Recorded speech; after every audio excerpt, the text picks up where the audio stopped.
Well, shalom, shalom, chavrim. I'm Steve Benoon with Jana Benoon. You are here at Steve and Jana Chat here Wednesday night, and I believe today's the 10th of April. I could be wrong on that. I'm trying to get used to saying the date. I'm not very good at saying the dates for people, and everybody always, they've been giving me a hard time for years about that. Why don't you ever say the date? And I always tell them, well, the date's on the video. No, it's April 10th.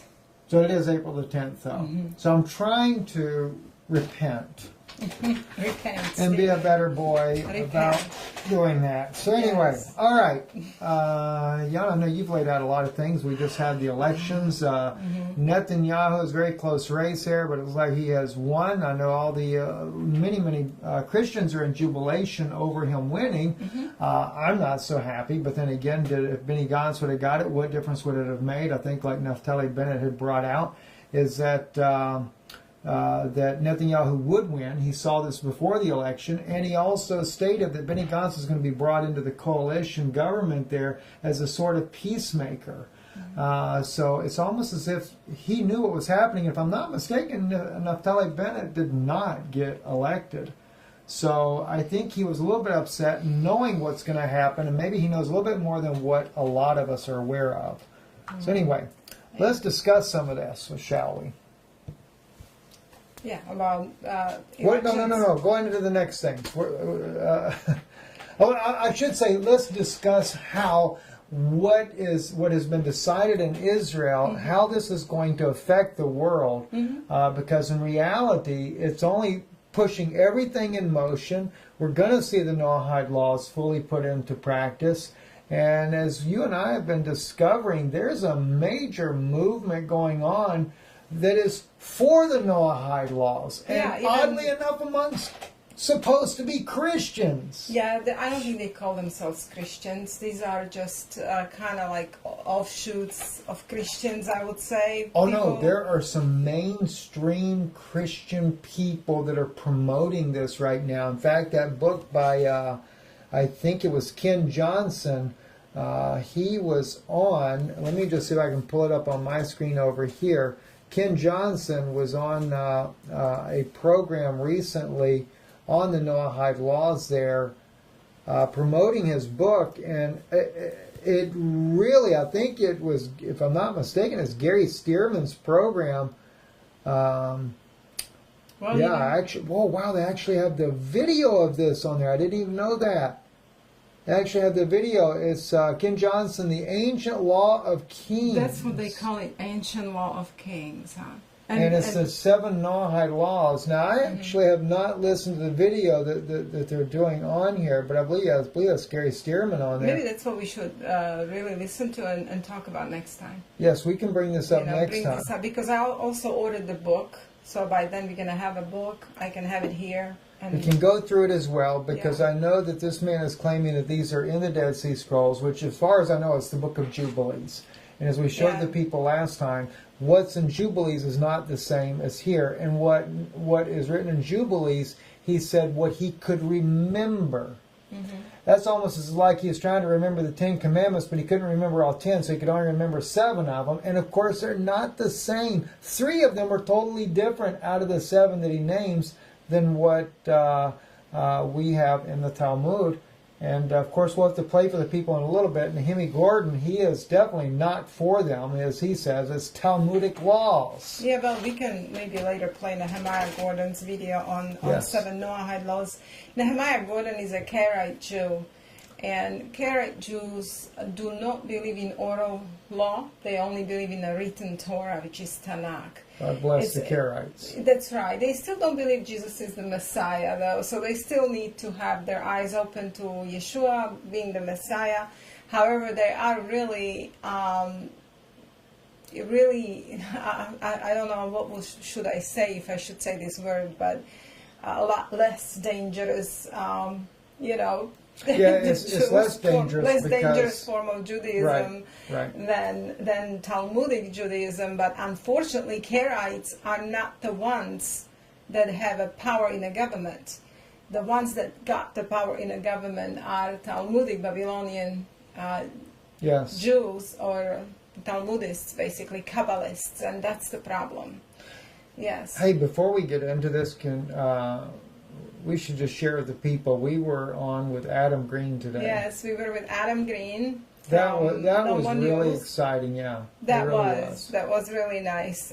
He does a really good job. You guys need to check him out. He's the one who really watches out of what is going on in government and this connection with Chabad and everything. Make sure that in the chat everything is okay. They can hear us. Well, I have no idea. I can't see that over here, but okay. I'll see if I can actually go there. Go ahead. You continue on. Because sometimes we have problems and we don't know unless they tell us. So, but anyway, where I wanted to start, Stephen, today, remember last time we were talking about Mark Biltz and how he's for the Noahide laws, and at the end I said that we're going to come back to Shlomo Riskin.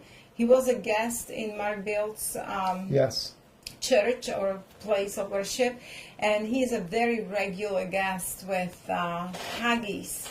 He, in fact, made a very special video for Haggis where he praised them for their relationship with the Jewish people and gapping the bridge between Jews and Christians. So I wanted to kind of expose Shlomo Riskin, and I'm not saying it's not okay to interview him or talk to him. I myself would interview Shlomo. I would interview him and I would challenge him on if he wants to come on with me, I am very open to debate.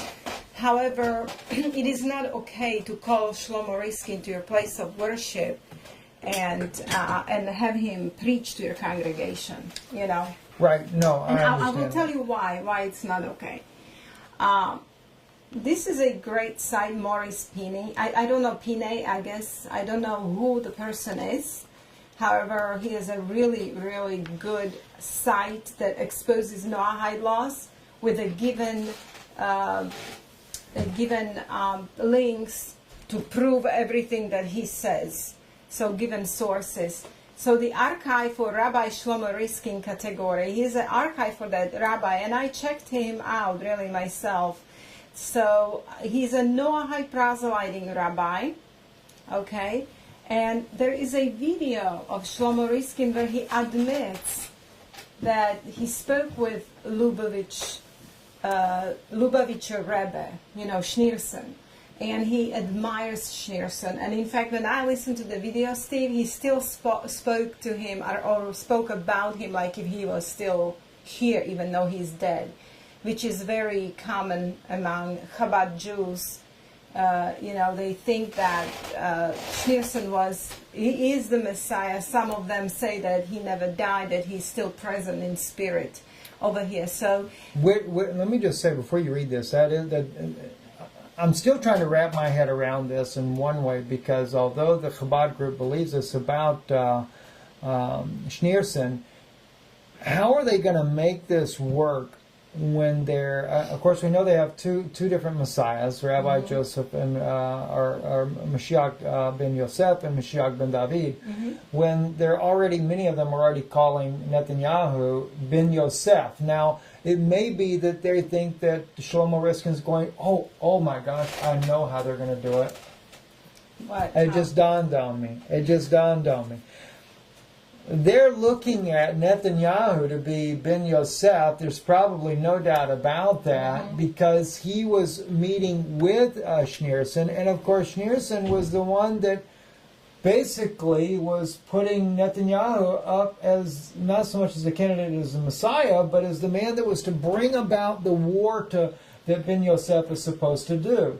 Now, oddly enough, what a lot of people are not aware of is it is very much taught and believed in Judaism, especially in the Chabad community as well, of reincarnation. Oh, yes. So their Ben David they'll still say Schneerson, but he's just reincarnated. And they're saying this about Netanyahu, that he is Jonathan from the times of David, that he was Jonathan, and that he's a reincarnated Jonathan, but he's also the Messiah, Joseph. Well, they disagree among themselves on this. Like, in fact, I was listening to Tovia Singer, who disagrees with Schneerson being the Messiah. He doesn't want anything to do with it. But at the end of the day, Tovia Singer promotes Noahide laws, and Schneerson promoted Noahide laws. So they're the same, basically. The end game is the same. But let's go back to this article. Okay. I'll be quiet and not interrupt for a moment. Who is Shlomo Riskin? He definitely needs to be exposed, because if anybody brings him to your church, you need to know who they're bringing.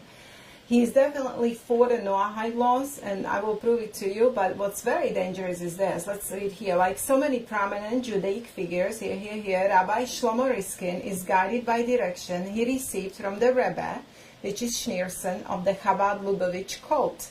Menachem Mendel Schneerson, a hater of Jesus Christ, who judged Christian faith to be a mental illness. In the video below, Riskin candidly states the guiding principle taught to him by Rebbe Schneerson, and this is what's very interesting. Steve, can you please read it in your English? Yes. Okay. The quotation itself, right? Right. Quotation that Schneerson says to Shlomo Riskin. Okay. The Rebbe said to me, I want you to know that in every battle there are certain people who have to dress up like the enemy. And they have to go into the enemy's territory. And their own co-religionists will think that they are turncoats, that they've become rebels. But without those people, the battle can't be won. And you, Rabbi Shlomo Riskin, will win the war. You must produce shluchim, agents for the entire world who are modern on the outside and Chabad on the inside. Now what that is infiltration. Exactly. These are Chabad people that have infiltrated the different churches, the different, not so much synagogues, but in maybe we'll say in Hebrew roots synagogues. And these are the ones, right, the Messianic Hebrew roots, etc. You want to know the fruit is known by, or the tree's known by its fruit, right? All you got to do it. Watch who, and I don't want to put this in a complete blame as of yet. You watch those ministers. You watch those synagogues. When I say synagogues, I'm talking about so-called, the ones that they're believers in Yeshua, but they don't believe the word church, but they're a synagogue. You watch the ones that promote those Noahide laws as being godly. Mm-hmm. That's right.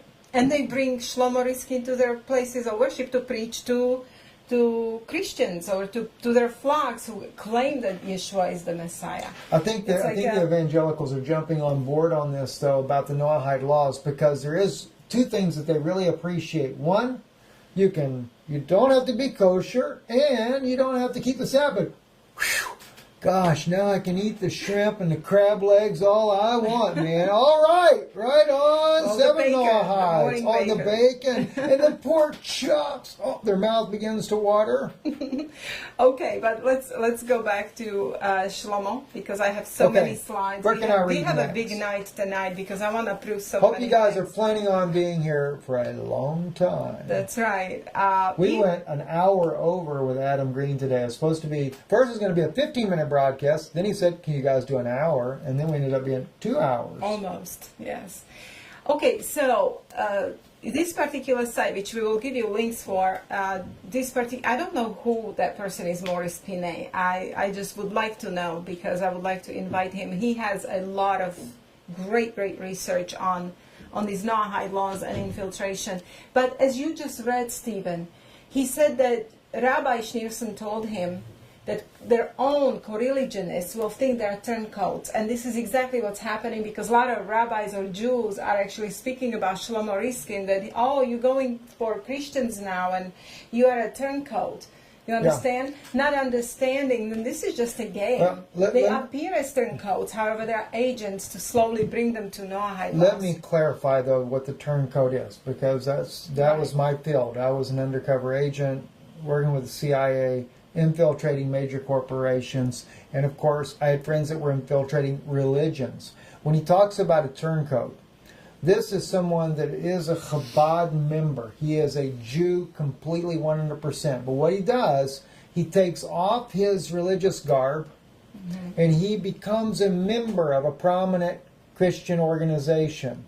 In the case of Rabbi Riskin did not take off his religious garb. Not completely. But he's not a turncoat, though, in that regards there. He was, according to the statement by the Rebbe, he was the one that was to go and recruit those turncoats. Now, if you remember, there was an individual that came to our home quite a few years ago, and I won't call her name, but as she said to me, I was not always an evangelical. Let me tell you what I really am. That's a turncoat. Right. All right. She was a Catholic. Right. She was a Roman Catholic, but she's also from a Sephardic Jewish family. Right. All right. And then we can go to the other. Then she said, and I won't call his name, but he's definitely in favor of the Noahide laws, and was said to me directly, and you were there. You were someone with a gift, Stephen, and we wanted to bring you in as part of what we're doing. I introduced you to some of the most well-known names, those that are working with us. Again, another turncoat. Right. Now, was that a turncoat from Catholicism to whatever they want to call themselves today? Or could they have been a Chabad? We don't really know. But we see this in every group. This is why we've seen a lot of Jesuits that were turncoats, and we're seeing a lot of Jews that are turncoats, because it's you even brought out this to me once before too, that the Orthodox community helped create the Hebrew roots movement so they could bring Christians back under Judaism. Right, back to the law. And of course, surprise, Noahide law is the law they want you under. Can you read like this here? This is by Pine, but Pine, I hope starting I'm with saying the video? Yeah. Is it P-E-N-E? Pine? P-I-N-A-Y. Well, I don't know about that one. I ain't got that one where I come from. Anyway, the video below from which the above quotation is taken is well worth the time for those who have it and would like to have a clear understanding of Rabbi Riskin, a self-described closet Chabadnik. Chabad, yeah, basically. Yeah, like a Chabad redneck. Who puts on a suit and tie so as not to draw suspicion he so well deserves from the enemy, the Goyim, as he cajoles and deceives them into Noahidism with the bishop's encouragement. Notice that right there, the bishops. Because remember, the Pope of Rome was sending the cardinals to Rabbi Riskin before he ever became a pope himself, training them under the Noahide laws. And he is a rabbi in the West Bank, Efrat, actually. But here's the video which will provide you a link. But in this video, he's speaking of the Schneerson and what Schneerson actually told him. This is a long 1 hour, 34-minute video, but it's worth watching if you really want to know identity of Shlomo Riskin. But here is, of course, his picture with the Pope of Rome. That's with Pope Benedict right there, the one they moved off to the side. And, yes. And of course, this is what's interesting. This is probably how you know you're Jesuits.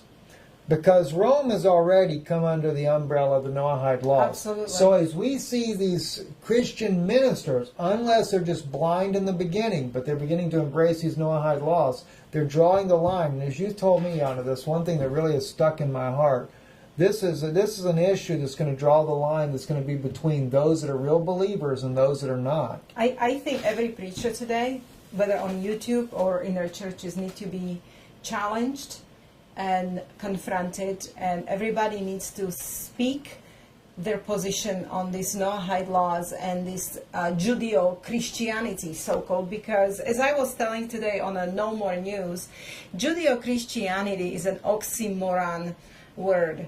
Basically, there is absolutely nothing in Christianity that has in common with today's Judaism, Stephen, because today's Judaism, as we have it today, and as we had it 2,000 years ago when Jesus was here in Israel, in the land of Israel, back then and now, the same Judaism, okay, which is basically Babylonian Talmudism, Kabbalah, and Zohar, which so is Kabbalah and Zohar. So I ask, what has Christianity in common with Judaism? With Babylonian Talmudism? Absolutely nothing. No. But they created this word Judeo-Christianity to sway Christians who are absolutely unaware of the fact that today's Judaism has nothing to do with true Torah and Tanakh. In fact, Talmud, every time that they quote Tanakh in a Talmud, they either reverse it or somehow say just the opposite. Let me clarify something that might help our listeners as well. They're robbing from Moses. They rob from Moses the commandments that he gave. And they're masquerading as if they are true believers in the Ten Commandments that Moses had given. You know, I like what Noahide Gordon said. He said when the Talmudists say that there are 613 laws, Levitical laws, he said that's a made-up number. Right, we don't have exactly. 613 laws within the Old Testament. That's just a number they picked out of thin air. All right. So, but you know, at any rate, that's provocative in itself. They have robbed from what I would call the Karaite Jew of today, or the true Torah believing Jew that believe the laws of Moses, the Ten Commandments. Okay, and a result of that, they use that and say that we have the Judeo-Christian value. Mm-hmm. But the problem is the Jews of 2,000 years ago, as you pointed out, have nothing in common with what Moses taught. In fact, this is what Yeshua was dealing with on a continual basis when he called them, you bunch of vipers and serpents. Yeah, he says that, you know? that you will try to get you'll cross land and sea. Yeah, to make and that's a prophecy. They say Yeshua never prophesied. Yes. Oh yeah, he did. He said you will cross land and sea to proselyte to get one convert. And he says, and when you get him, you make him twofold more a child of hell than yourselves. Yes, and it is a prophecy because Chabad did cross land and sea, and they're all over the world right now, proselyting the Gentiles into Noahide laws, which basically will bring them under the jurisdiction of rabbis, not God of Israel, but jurisdiction of rabbis of Israel. Yes. Can I throw something in here? I mean, this is going back to the election just for a minute, but it stayed on my heart all day today. And those of you that, I don't know if I said it on the news today or not, but there is so much enthusiasm over Netanyahu getting elected. It's almost as if Donald Trump got elected here in America. Mm-hmm. And the one thing that came to my heart when I was doing the broadcast earlier today, and that was Yeshua going into the wilderness for 40 days, being tempted of Satan while he's there. And the one thing that sticks out in my mind is Satan shows him all the kingdoms of the world. Now, some people say he showed all the ones that were, that would be, and that would be in the future, as well as those in. I don't remember for sure if that's in one of the other Gospels, but he does show him all the kingdoms. And Satan says, "I'll give them to you if you just bow down and worship me." And Yeshua refused to. He says, "No." You worship only the Lord thy God, right? I'm just paraphrasing this. But Yeshua never argued with him about whether or not he had control of the kingdoms of the earth. And Yeshua, this is not our home, in other words. But the point being, here we are today, and there's so much jubilation over these elections, over people they think are godly that are not godly. Right. And literally, what are they doing? Satan is getting you to bow down. It's like, thank you, Netanyahu. Thank you, oh Trump. Oh, praise. No, sir. I am not bowing down to any devil or any of his little cohorts that are in these positions. You know, Steve, even Netanyahu would support a true Torah in the land of Israel. I would have to be for him. But since we only know under that right, point. Exactly. Same thing with Trump. If he truly stood for the principles for the word of God and Messiah, as he claims to be Christian. Yes, stand for Christ, for heaven's sake. Stand up and say to Netanyahu that you believe that Jesus Christ is the Son of God. He's a divine Son of God. He was the Messiah. Mm-hmm. And on those bases there, we'll have our relationship with Israel. If you can accept that, then we'll have... That's right. I would be happy. Yes. And I would say that finally we got a godly person into the office. Yeah, we absolutely cannot stand with Netanyahu being followers of Jesus. And I'll tell you why. We have experienced Netanyahu bringing gay parades to the holy city of Jerusalem. Okay, these were the believers, Yeshua believers in Israel who told us what happened. Yes. That the gays didn't even want to come to Jerusalem because they do it yearly in Tel Aviv, but they didn't want to come to Jerusalem because they didn't feel like it's proper. So Netanyahu offered them money and pleaded with them, please come. So I'm sorry, but if he says, Torah says that God gave land of Israel to Jews, Torah also says no gay parades. It's Yes. God of Israel does not like that kind of lifestyle. God prophesied that this would happen in Jerusalem. And I'll tell you something. We've had an impact on Netanyahu by exposing this. And this is one thing I thank God for this channel and the name that it has, because both Jews and believers alike watch it. Netanyahu, right before the election, like 2 days before the election, he was meeting with the gay community. There at a meeting, they show the picture there. They were wanting him to make a stronger stand on some kind of issues that they had, and he said, I can't do it. Mm-hmm. He could not make a stand for them publicly because the pressure put on him by Israeli News Live. He knew that he was walking on thin ice and he was afraid. Now that it's all done, it'll be back to the same thing as usual. We will have Sodom and Gomorrah right there in Egypt, well, right there in doesn't Book of Jerusalem. Revelation identifies Jerusalem as the Sodomite city? Well, that's exactly what we're talking about right there. That's right, and it is. And who helped it? Netanyahu, absolutely. Now, next thing what Netanyahu is guilty of, in 2014 he declared Talmud legal code of the state of Israel. Babylonian Talmud, specifically Mishnah and Gemara, which is Babylonian Talmud. Where's the Ten Commandments? Now, listen, Babylonian right? Talmud is not true Torah, Mr. Bibi Netanyahu. This is why any Christian pastor just supporting Bibi Netanyahu.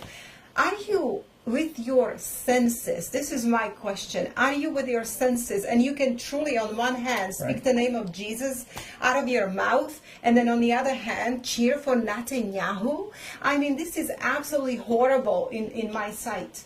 Okay, so it's either we are for Christ or we are not. We're not playing games here. But let's go back to Shlomo Riskin, because this is like his last page. I'm going to expose him because of Mark Biltz. Last time when he said it's nothing wrong with bringing Shlomo Riskin to the church and let him preach to your congregation. It's in fact, it's very deceiving, Mark, that you brought him to your flock. Shlomo Riskin, the morality of retaliation. Okay, this is from the New York Jewish Week, and he's basically speaking on Torah's portion that contains precedent for military action. Now, let me remind you, the ways of Christ. The ways of Christ are peaceful. Love your enemy, love your neighbor as yourself, okay? No retaliation. I don't care what's in Torah right now as far as in the Old Testament, in the Tanakh, when God had to take certain steps and retaliate in certain occasions. But when Yeshua came, he did show us the Father, and he gave us a new covenant, and he gave us a new law. So if you preach Jesus, you have to preach the commandments of Yeshua, not the retaliation, or allow people in your church who preach retaliation. So this is what he's doing, defending retaliation on Gaza in this particular portion of Torah. Wow. And how is he defending it? Well, it's moral. Let me blow it up. He says it's moral for Jewish people to go and retaliate based on the story of Dina that was raped and all of that. He's bringing that. I have no time to go into the entire article, but I do want to show you what he says in one paragraph. I'm trying to get this to where it would, all right, it's not going to allow me to blow it up, so we'll just have to read it for the people. That's as big as I can get it for you. I'm very sorry. That's okay. So let me go if I can find it now.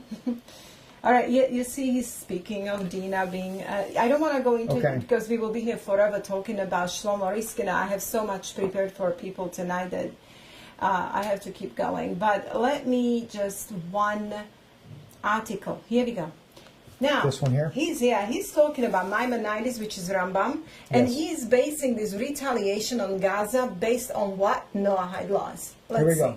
Maimonides, the great Jewish legalist philosopher, offers a startling postscript to this incident. He rules. Notice what he said. He rules. In other words, he is like a judge giving the authority here, right? Laws of Kings 9:14. The Gentiles are commanded to keep the 7 Noahide laws, the 7th being the establishment of a legal system, courts and judges to rule and enforce the establishment of compliance. Any Noahide who transgresses any of these is to be killed by the sword. And even like a head chopping off sword. Yes, and it is for this reason that all the householders of Shechem were guilty of death. Shechem stole and raped Dinah. The Shechemites saw and they knew, and they did not bring him to justice. Okay, let me just stop here because I got to bring something on this. Nowhere in this particular Dinah story in the Tanakh speaks that they were guilty of 7 Noahide laws.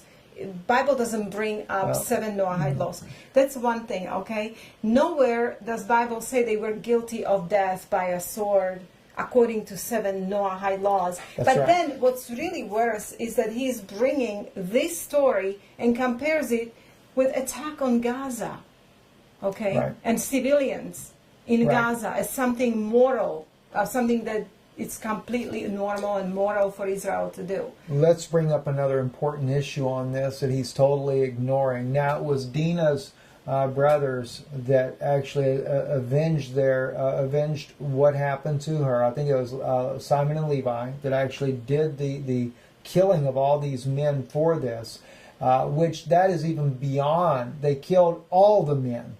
They didn't just kill the guy that did this to Dinah, but they killed everyone. All right, and what he's not mentioning is Jacob, their father.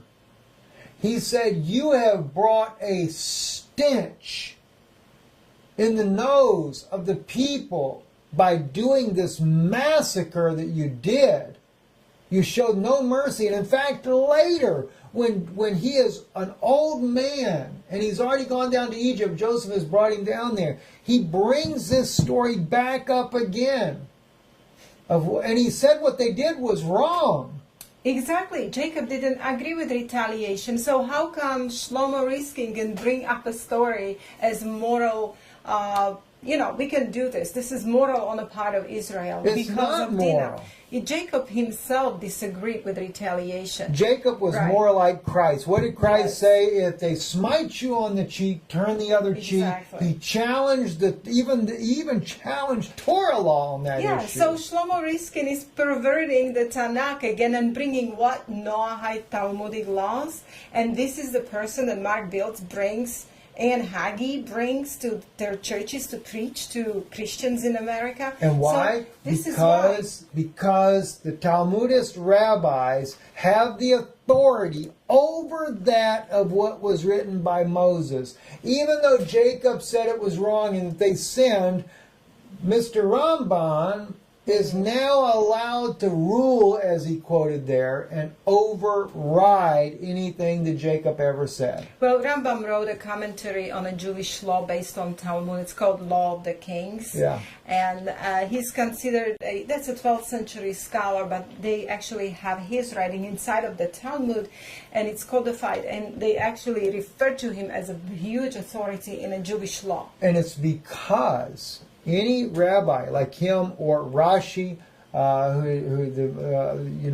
we have his writings in the Talmud as well. It's because under the oral law, rabbis that have any weight as they come down through, their words are allowed to be added to the Talmud, no matter even how contradictory they might be with already the writings in the Talmud, and they call this the oral law. Exactly. Now, this is an example of Rabbi Riskin who honored Pastor John and Diana Hagee, so they have a huge relationship, and then I have to make sure our volumes are all just don't play it's long. It's 2 minutes, I'm sorry. I don't want to play the whole thing. Before you play it, let me make sure our volume here is correct. It's not quite.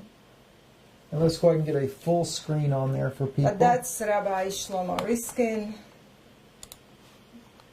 Chabad agent. Is an amazing voice of religion for peace in a world that often identifies tragically religion with war.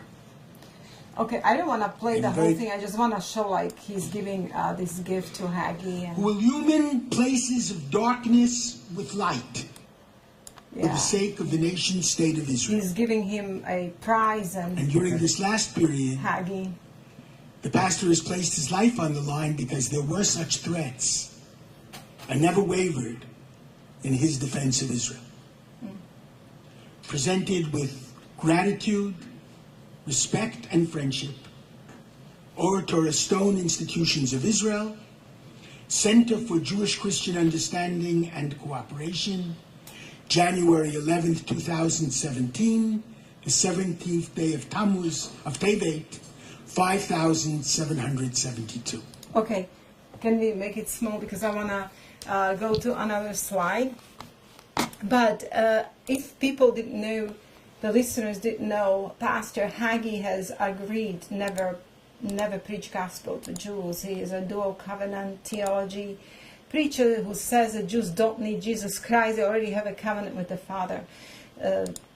That's kind of really weird because he's saying that if you ask him if Buddhists need Christ, he will tell you yes. If you ask him do Muslims need Christ, he will tell you yes. But Jews somehow do not need Christ, according to Mr. Haggai, you know. So this is why Shlomo Riskin found in Haggai such a good friend.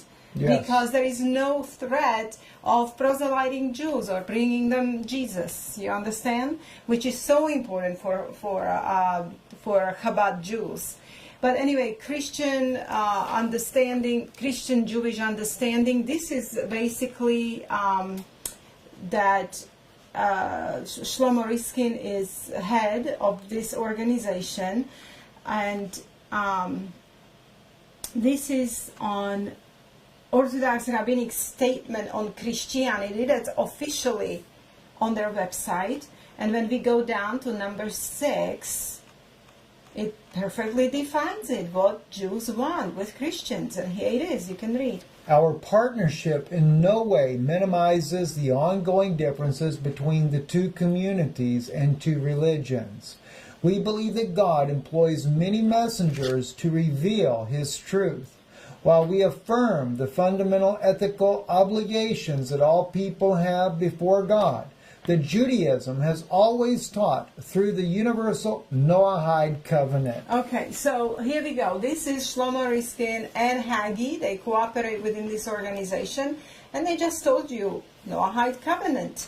Okay, so this is the danger that we have to watch out for, because I believe, Steve, the true danger is coming to true Christians. Yes, it is. And this is what's happening kind of in the background. And if you're not a Christian that really watches for wolves, you can get sucked into it. Yes. And people are getting sucked into it because even after everything we have already explained about Noahide laws, and we have spoke about Mark Bills, who agrees with Noahide laws and fully on board with them. We had some Mark's people come and give us a little hard time.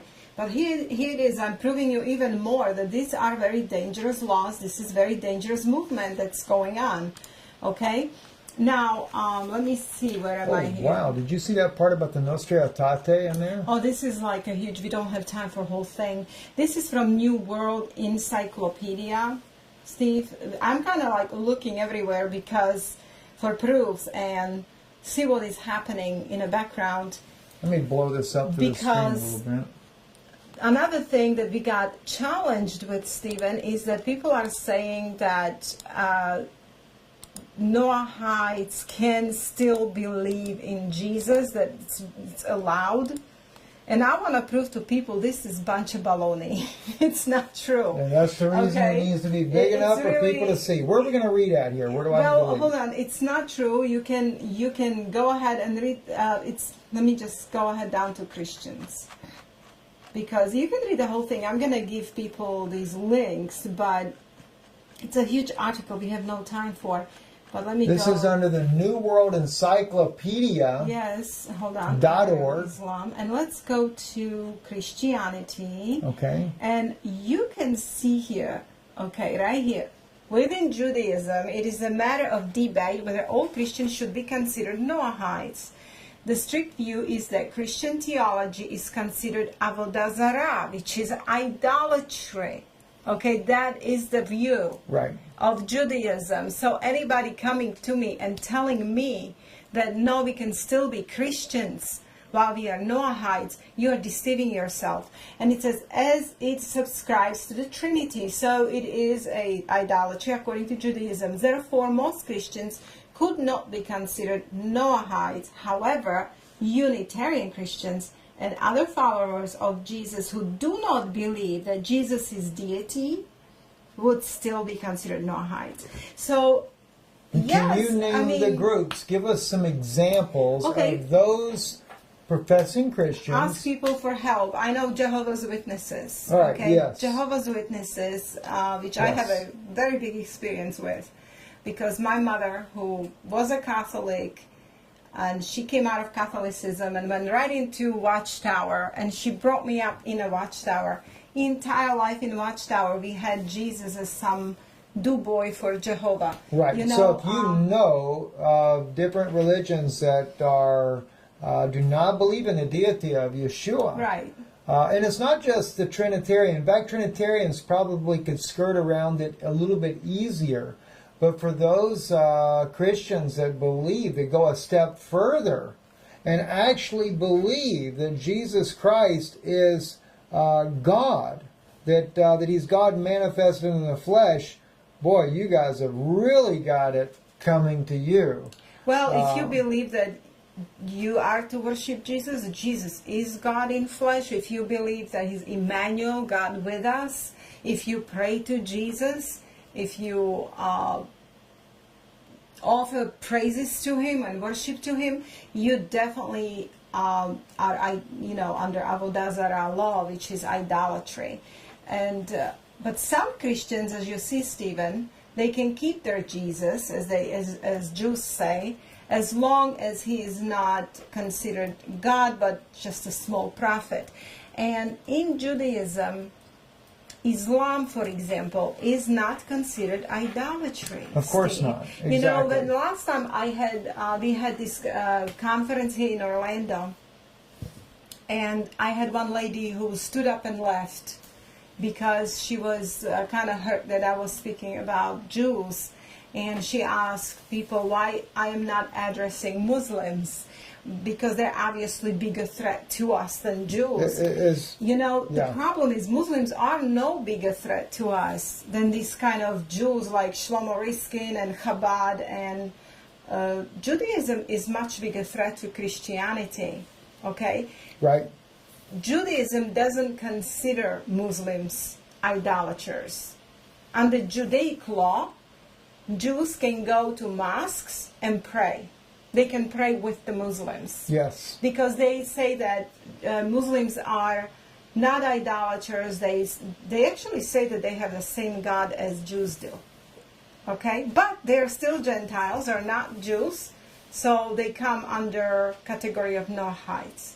You understand? This must be why Jared Kushner had no problem with when he bought one of the Watchtower, the Jehovah's Witness organization, one of their buildings, and spoke so highly of them.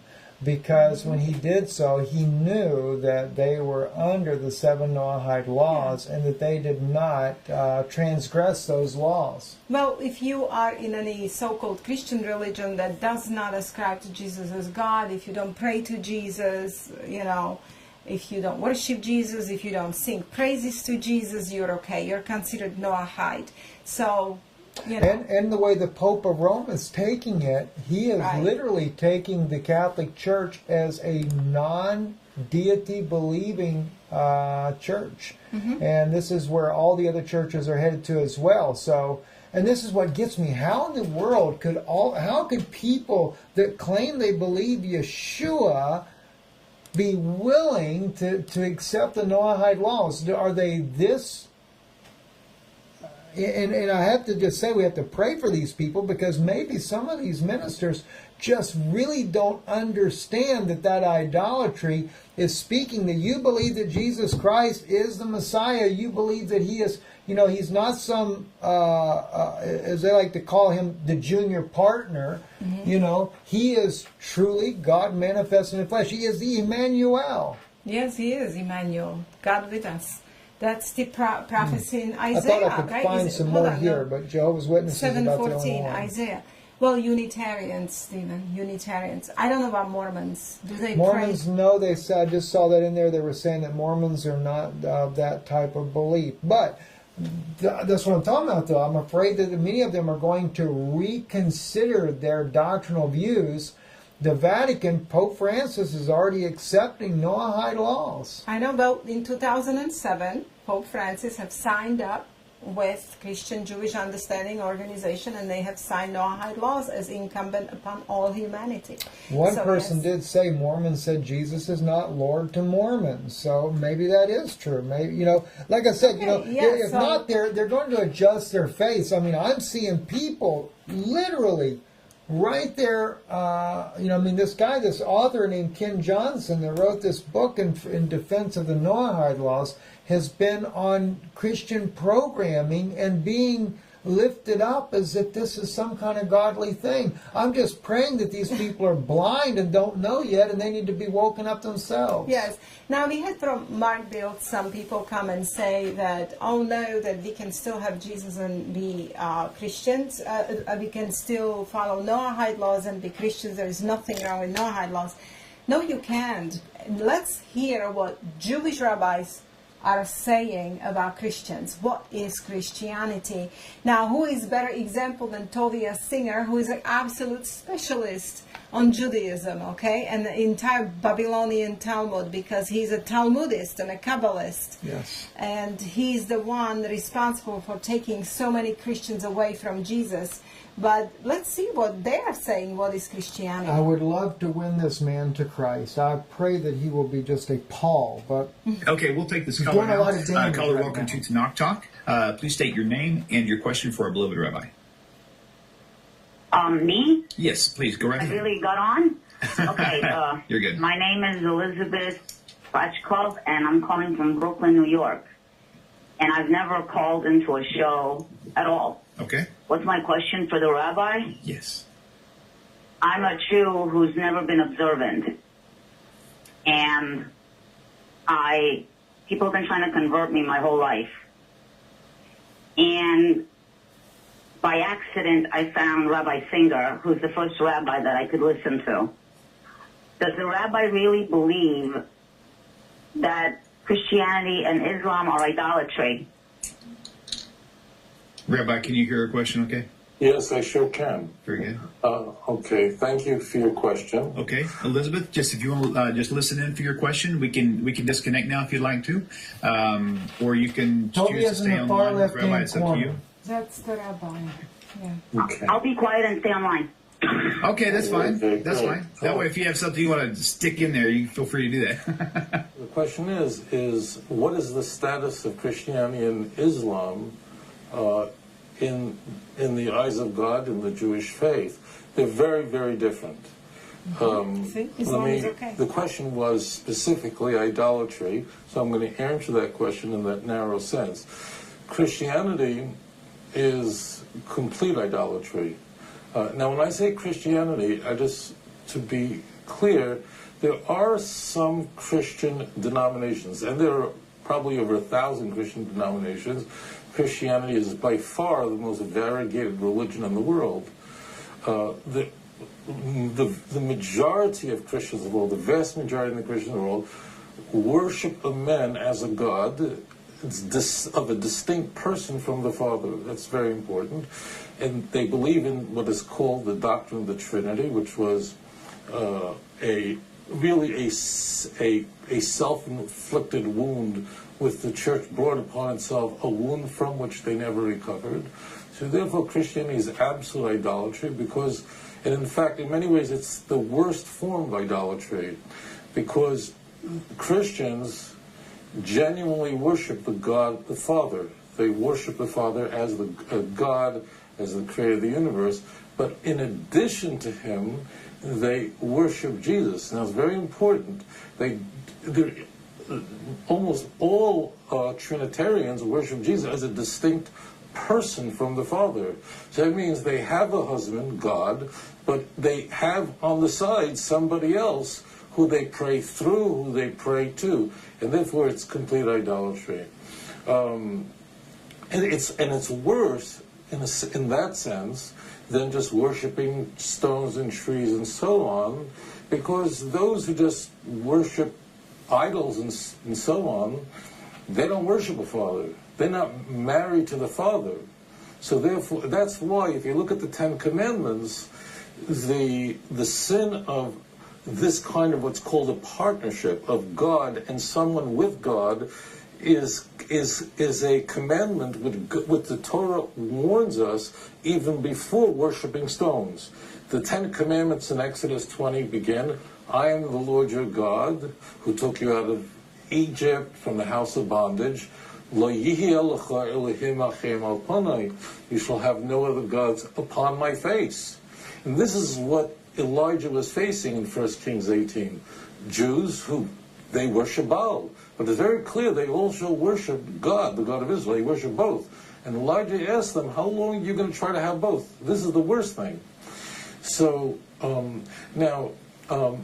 so Christianity definitely falls into the area of idolatry, utterly and completely.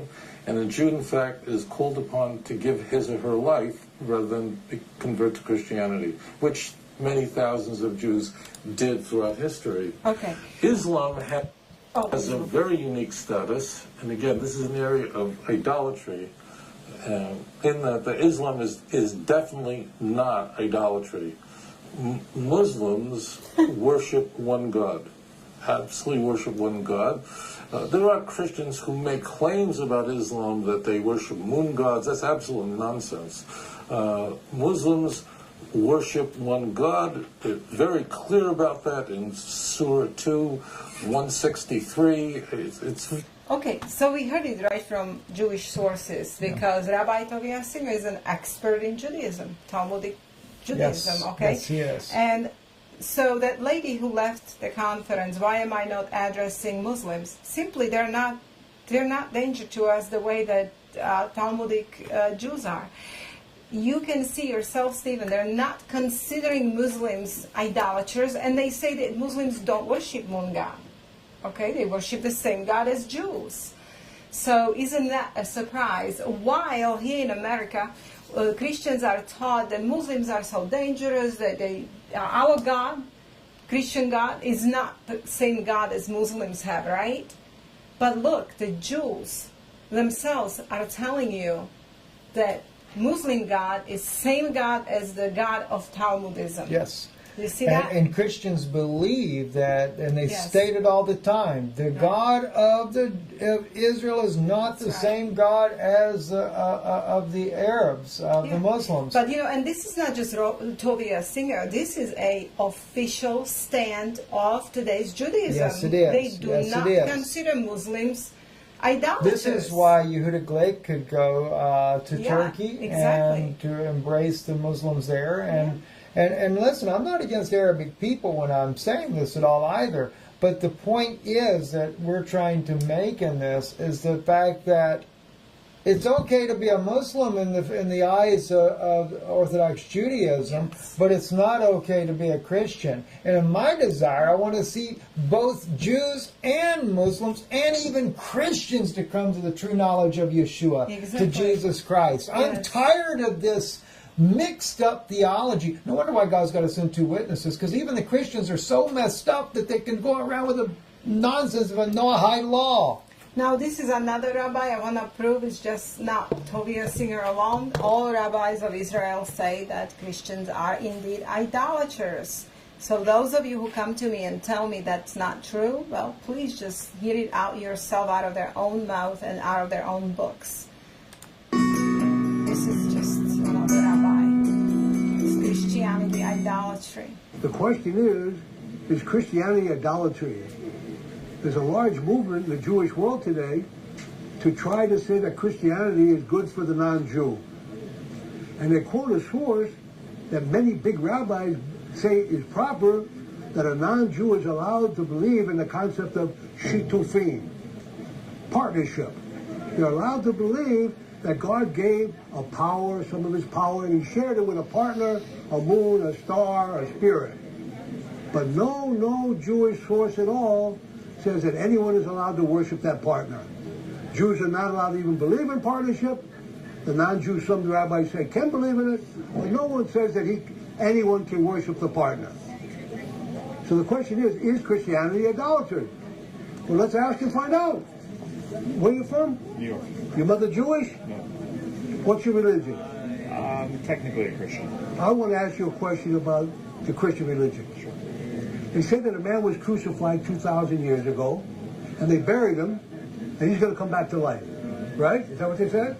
They say. Let's say that you saw that man, he came back to life, and he's walking down the street here.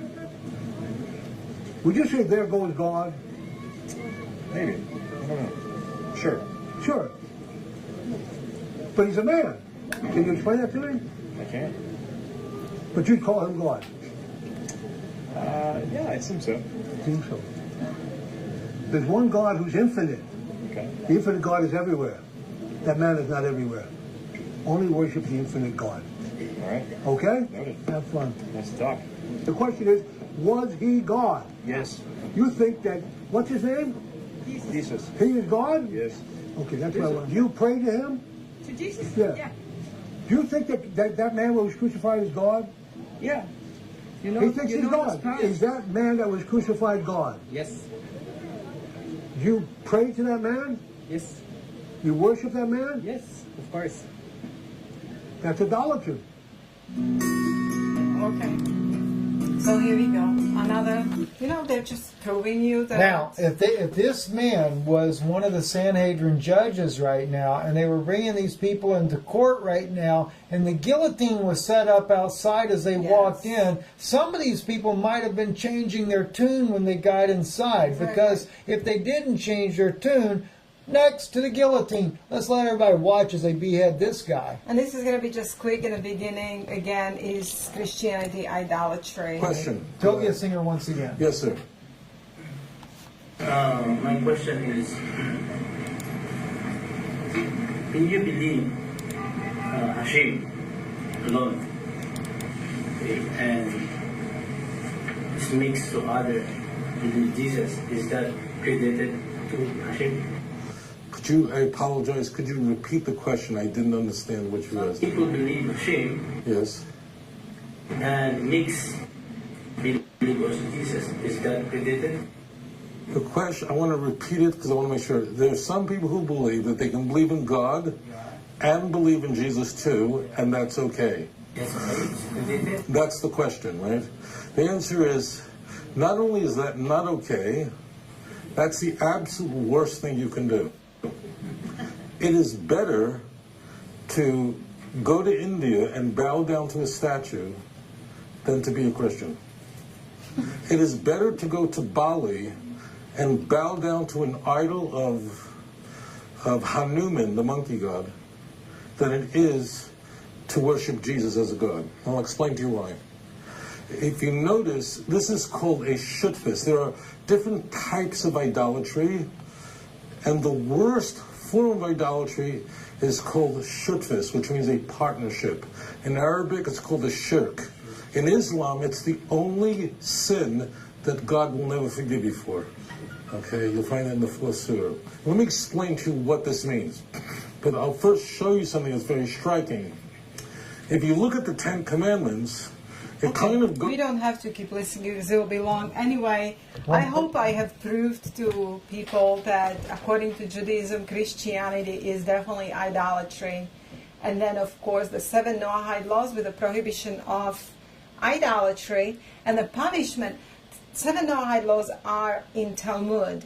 And in Talmud is the spelled out punishment for violating 7 Noahide laws, especially idolatry. The punishment is beheading. Yes, capital Yes. punishment. Exactly. So Now, the yeah, Jewish Encyclopedia, or That's excuse why. me, I think it's My Jewish Learning, they've been trying to water that down a little bit, saying that, and it's kind of interesting because we brought this up in one of our earlier chats, Jana, that this is not going to be enforced on all Christians, but those leaders that insist, which is people like ourselves, we're up for the chopping block. well, let's keep moving because I don't know why I brought What this. did Yeshua say? Unless you're willing to take up the cross and follow me, Yes. Now, you're not can the worthy. Noahides keep Jesus, or can they even? What is their pledge? You know, every Noahide will have to have a pledge. I don't know if people know this. We never talked about it, but there will be a pledge that you will have to spell out and say. And this is from Arut Sheva, Steve. This is from Israeli source, Israeli newspaper, Arut Sheva. And Arut Sheva, for those that may not know, this is really considered our real Orthodox religious newspaper. This is your far right. This is a Likud type of paper. Yes. This is Orthodox Judaism. Yes. I used to be a very devout follower of Arut Sheva for a news source coming out of Israel. And I can remember when they actually had to broadcast on a boat because a lot of things that they did you couldn't say in Israel. Mm-hmm. Wow. Now it's mainstream. Yeah, because Benjamin Netanyahu is a huge partner of Shas party and Orthodox Yes. rabbis, and Chabad especially. As we know, he's a big friend of Jared Kushner and his family. Yes. Okay, so here we go. What part do we get to read? Just read I until wanna we get to read. the pledge. Keep reading. A group of non-Jewish Right here? delegates came to Jerusalem to pledge loyalty to laws of Noah. So let's read. A group of non-Jewish delegates have come to Jerusalem to pledge their loyalty to the laws of Noah. They appeared before the nascent Sanhedrin, which established a high council for B'nai Noach, That's which is the children of children Noah. of Noah. The 10 delegates appeared before a special session of the Jewish High Court of 71 rabbis, led by its Nasi, which is the president, Rabbi Adin Even Israel Steinsaltz. B'nai Noach, literally children of Noah, which, by the way, Jews are children of Noah too, unless maybe they're not, who knows, reptilians, right? Also known as the Noahides, are non-Jews who take upon themselves the Torah's obligation for all members of the human race. The 7 such laws were passed on via Noah following the flood, as documented in Genesis. It's not See documented below. in Genesis. No, it's not. That's a lie. Let's keep The moving. gathering took place under a banner quoting the biblical passage in Zephaniah 3:9, which refers to all nations speaking a pure language, proclaiming the name of God. Okay, so that's their scripture they're using. Here, you can start reading here. Each of the Noahides' representatives stood before the Sanhedrin, pledged, "I pledge my allegiance to Hashem."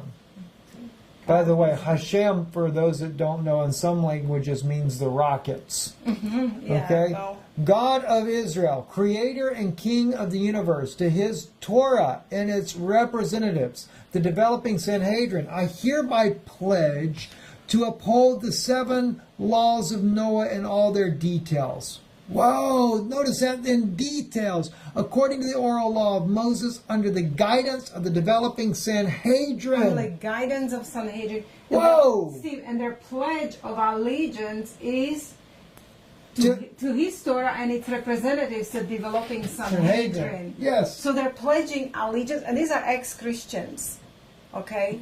They're pledging allegiance to the Sanhedrin so is this okay for all of these? Let me read this again, all right? Yeah. I pledge my allegiance to Hashem, God of Israel. Hashem in Hebrew just means the name. What name? Okay? God of Israel, creator and king of the universe. To his Torah and its representatives, which is Talmud in their opinion. The developing Sanhedrin, I hereby, the developing Sanhedrin is their representatives, all right? Yeah. which are all Talmudists. I hereby pledge to uphold the 7 laws of Noah in all their details. The only details are in the Talmud. Right. All right? According to the oral law of Moses, that's the Talmud.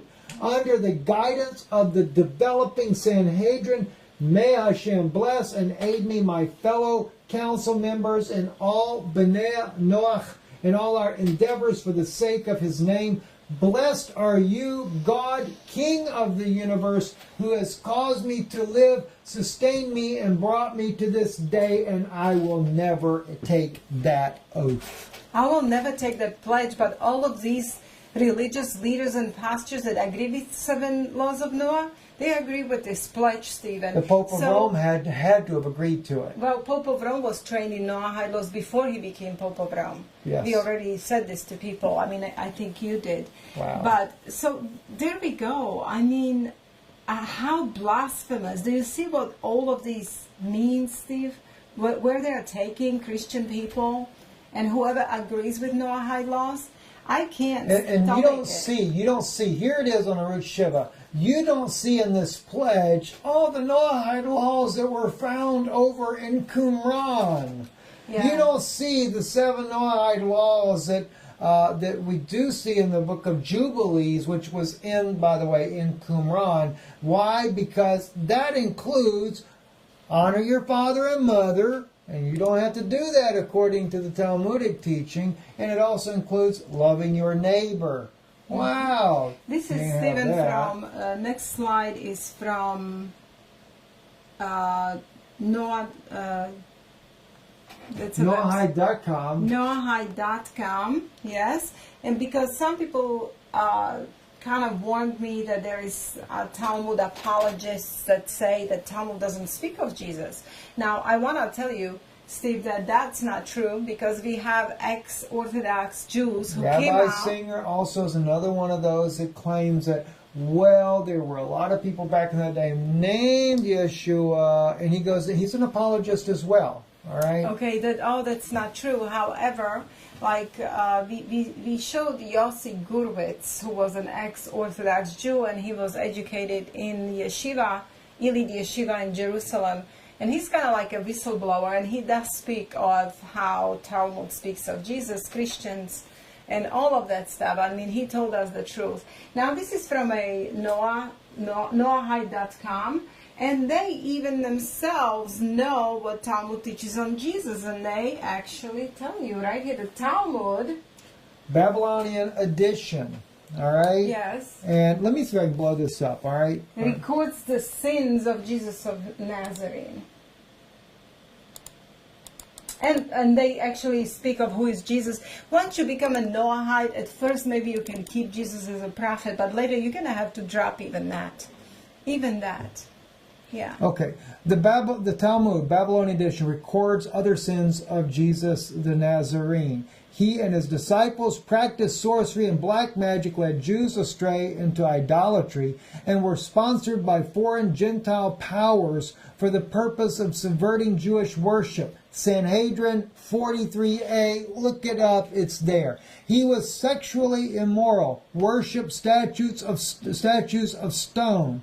A brick, as mentioned, was cut off from the Jewish people for his wickedness and refused to repent. Sanhedrin 107b and Sotah 47a. By the way, they're talking about the stone, the stumbling stone that the master builders rejected, right? He learned witchcraft in Egypt, and to perform miracles used procedures that involve cutting his flesh, which is also explicitly banned in the Bible. Shabbos 104b. Yeah. What a crop. Right, but they actually speak more and more on it. But they, this particular site of Noahides completely degrades Yeshua, Jesus. Not to mention that every Noahide is almost 99% of them are ex-Christians, Stephen, that were swayed away from Christianity to Judaism. But you see, Judaism doesn't like Gentile converts. They don't want Gentiles to convert. No, they don't want you to be Jewish. No, they just want you to go under Rabbi's laws, which is Noahide laws, Talmudic laws, and that way you can practice kind of branch of Judaism, which is Noahide religion or Noahide code. People that are so much in love with Israel and have totally missed that the ones that were returning to fulfill the prophecy is just a little tiny remnant that are believing Yeshua as the Messiah. And they've gotten so caught up into the ideology of the state of Israel, the national state of Israel is fulfillment of biblical prophecy, when there's no scripture of the national state of Israel fulfilling the prophecy of the return. And in fact, Zechariah says the house of David and the house of Nathan and their wives apart, and the house of Levi and Shimei, their wives apart. These are people that don't even know what tribe they belong to, but what's the one thing they all have in common? They will look upon the one that was thrust through, the one that his hands were pierced, his side was thrust through, and they will weep as a family that lost their only son. Well, you want to talk about reverence to Yeshua. Those are the ones that are weeping. And today in Israel, there's a very small remnant of those that are weeping and crying for what happened, and to realize that it was our forefathers that allowed this to take place. That's the true return of Israel. Right. Now, this is what we played at our conference for people, but this is a rabbi, She Harlick, who was invited to the United States House of Representatives to pray, and let's hear his prayer. Yes. But these kind of prayers are going on in our White House and in our government buildings. I mean, you tell me, Steve, if this is blasphemy and everything against our Constitution, our rights, and just listen to him. Load her up. The Speaker's Rooms, Washington, D.C., March 15, 2007. I hereby appoint the Honorable Hilda L. Solis to act as Speaker pro tempore on this day. Signed, Nancy Pelosi, Speaker of the House of Representatives.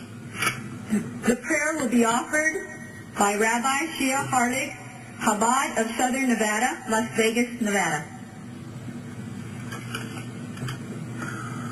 Almighty God, the members of this prestigious body, the U.S. Congress, convene here to fulfill one of the 7 Noahide commandments, the commandment to govern by just laws, which are based on the recognition of you, God, as the sovereign ruler of all people and nations. We, the citizens of this blessed country, proudly proclaim this recognition and our commitment to justice in our Pledge of Allegiance, one nation, under God, with... Okay, I had enough of this. When he starts mentioning Pledge of Allegiance, and before he mentioned it's that we they were already removing the name of, they were already removing God out of the Pledge of Allegiance under the ACLU when they were trying to remove all the 10 Commandments. And he is praying in the name of 7 Noahide laws. Like, that has nothing to do with our Pledge of Allegiance. You know, it's kind of like Miko Peled when he said, when he was listening to this video that we had on of Amir the other day for him, and he says, how long do I have to listen to this? There's only so much I can take. There's only so much I can take this. Because it's such a blasphemy, and it's so wrong. And you know, Steve, maybe tomorrow or after tomorrow is the time when they're supposed to sign another proclamation in the White House. It's very close. It's very close. We need to find out. We need to find out. I've been looking, but they always say it online after the event is done. All you have to do is look up. All you have to do is look up Rabbi Schneerson's actual date of birth according to Jewish calendar. It's always a different day. Every year they re-sign proclamation before his Passover. Date of birth. If they're doing it on his date of birth, you get his Jewish date of birth, and then you can look that up and see what the date would be this year that they would sign it, and then we would know. Okay, I don't think we have. You wanted to play this Karaite Jew video about Noahide laws? Which one was that? Karaite, the first one. What is his name? Yeah, the truth. Oh, Nehemiah, yes. Nehemiah Gordon. Okay, yeah. Like we said, there are those that clearly the lines are being drawn for those that stand for truth and those that do not. And this was one thing that really made me very proud of Nehemiah Gordon when the issue of the Noahide laws came up. And I want you to hear, it's just a few minutes. So before we play this, what I want to say, Nehemiah is a Karaite Jew, and again, just to remind you, it's a very tiny remnant, tiny small percentage of Jews that reject oral Talmud and they believe only in a written Torah. We're going after more, though, to reject and they it. still don't believe Jesus is Messiah. However, they don't have any evil in hearts for Christians. I mean, if Nehemiah Gordon came and spoke in our place of worship, I would actually go and listen to him, because at least the half of our Christian Bible is that I agree with him on is the Old he gets Testament, excited about reading New Testament scriptures. And he loves the Hebrew Matthew. Yeah, he loves the Hebrew Matthew and stuff. So the thing is that that's a very tiny portion of Jewish people. And what else did I want to say, Steve? I don't know. I'm getting tired. Let's play. We need to wrap up with this here. Yeah, I know. What's interesting is that he rejects Noahide laws as non-biblical, okay? But some Christian pastors are accepting them. So this is what's shocking. So we have a Jewish man, Nehemiah Gordon, and he pronounces his name Nehemiah Gordon, and listen to this. And I said to them, so how could these Gentiles know these 7 laws? And why don't they know about these 7 laws anywhere in the world except for in the Talmud and the Midrash? Why don't the Gentiles know these laws if they were given to Noah? Noah has descendants.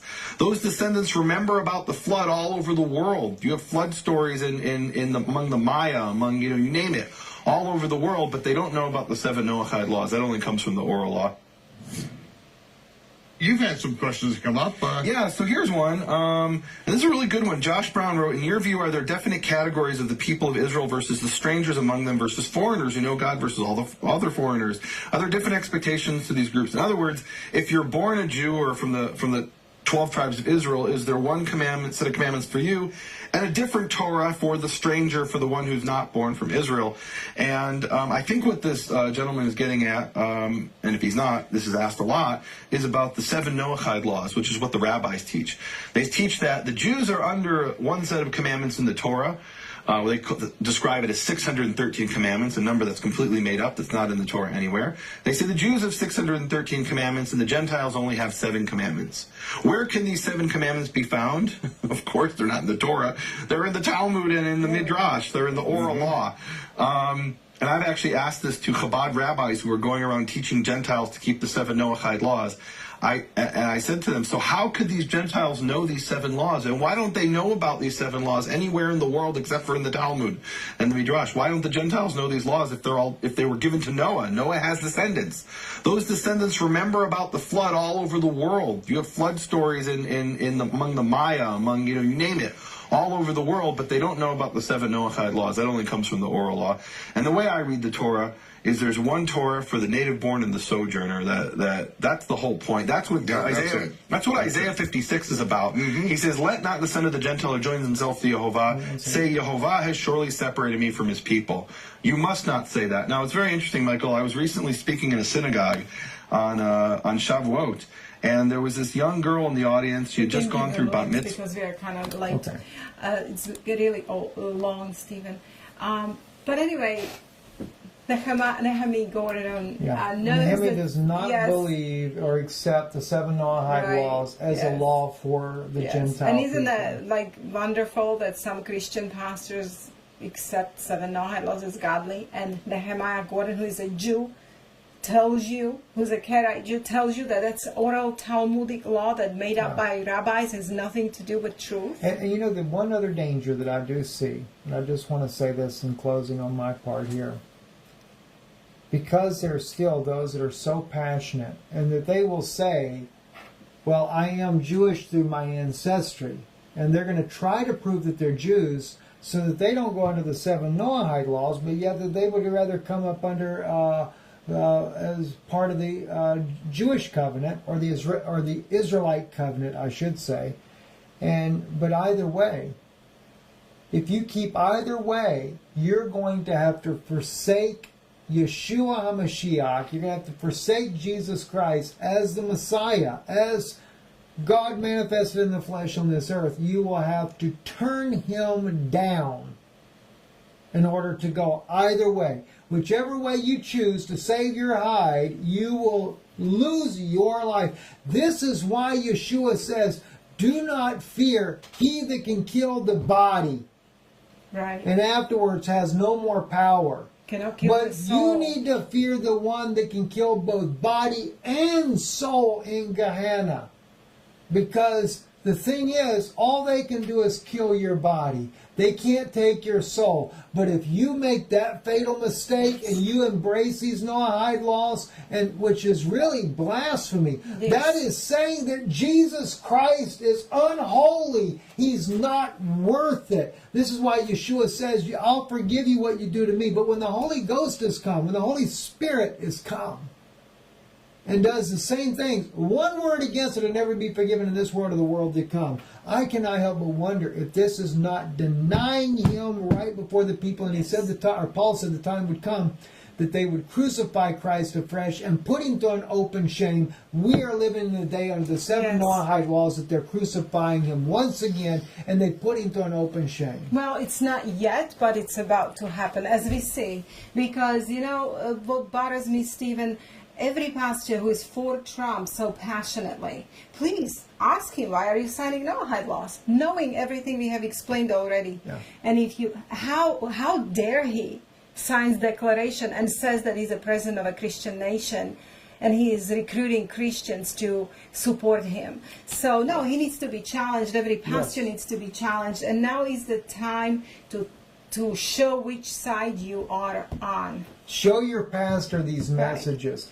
And ask him. Say, look, don't just take it for face value. And if you love your pastor, which I pray you do, ask him with love and sincerity. Say, look, I don't know, pastor. Say, maybe you think it's okay, but I think you really need to look at this very sincerely, very seriously, and take this to heart. In fact, I'll tell you something, Jana, that I find interesting as well. There's some ministers out there, even on YouTube, that I believe are going to shock a lot of people that may end up truly taking a stand against this Noahide laws. You see those type pastors that really love the Lord because they didn't know that, but will start truly standing for Christ. Yes. Listen. There's many pastors who still don't understand what's happening because this is happening in the background. Unless you go and research this really deeply from every side, you might not be aware. So don't discount them right at this point, especially early on. Like I said, this one guy that's got this, one minister that's got this guy on about his book, maybe that minister that had him on his TV show, maybe he just does not know as of yet. They may have slipped a guest in on there and he just doesn't know. Time is that coming, we're Steve. reaching out. Yes. Reach out to everybody you know. Share this video. I mean, this is so critical. These are souls that are at risk, Jana. These are souls that need Christ more than ever. And by the way, we have created a playlist. So when people go to playlists on Noahide laws, all of our chats are on it. So they can start watching from a day one because we are explaining what Noahide's laws are, where they come from, and every supporting evidence of what is going on in the background. So, because we cannot explain in every single video from beginning what the Noahide laws are, so some people may be confused. So it's very important to watch, the playlist. Yes. That's right. So absolutely. Blessings to you, everyone. Yes. Thank you for watching. Great. Thank you. We appreciate you so much. I know Jana feels like I do, and she probably feels worse than I do. We're out of breath and on all this. So I will include the links in the description on this video below. If you've had a lot of buffering issues, it doesn't look like it from my end here, maybe once or twice only. Do wait, give it about an hour or so. YouTube will get it uploaded pretty good. Let's hope they didn't mess with the other parts here, because unfortunately I did not record this particular session. I should have, but I didn't. And I also want to thank our moderators. God bless these sisters that are so faithful at helping control the chat room. We don't say it often enough. We do appreciate you sisters tremendously, each and every one. So many names, because we got about 6 or so, 7 sisters there that are always there to help out on that. Thank you for that. And thank you too for those of you that are supporting this ministry, the broadcast. And maybe I say that too much, and I apologize. I don't mean to speak about that all the time. I just realize we have such little time left, and the need is really great. We have got to sit down, me and Jana, and really begin to start putting this together, putting out some DVDs, One person even suggested put it in book form because if they mess up the ability for people to be able to hear things with some EMP attack, people are going to want to be able to read about this thing, especially in light of the laws that are going to be passed. It may be illegal for us to even get this into your hands in the near future. And we also, too, need to get a mailing list for people. Yes. So if you want, for future material, drop us a letter. If nothing else, drop us a note on our P.O. Box there. Champions Gate. It's not P.O. Box number 442. It is a P.O. Box, but it's not technically a P.O. Box. Send us a letter saying, look, if there's ever a breakdown in communications in the future, please, however you can keep up with us, update us here. We keep all of your letters with the addresses. So yeah, those are those people that write us that way. Yes, because some people just write us letters, and I'm way behind on answering those as well. Yes, but we did send out several already back. Yes, so we are catching up, and we have a lot of more work to do with this. And I'm using voice commands. So if you're getting the typewritten letter, keep in mind, it's not that it's not personally attended to. We're using voice command in the computer to make it a little faster, and I think that's going to help us catch up. I hope you're proofreading, because sometimes voice command spells different words. I do try to proofread everything in there. I hope you didn't write something weird. Yes, because I did a voice command to Heidi Begley one day, and she started laughing, and she said, "Brother, did you know what you said in the Well, when you write to people, I hope that you proofread No, I proofread them. I proofread them. And I started laughing, and I said, "Sis, I can't see. I didn't have my glasses on. We're 400s."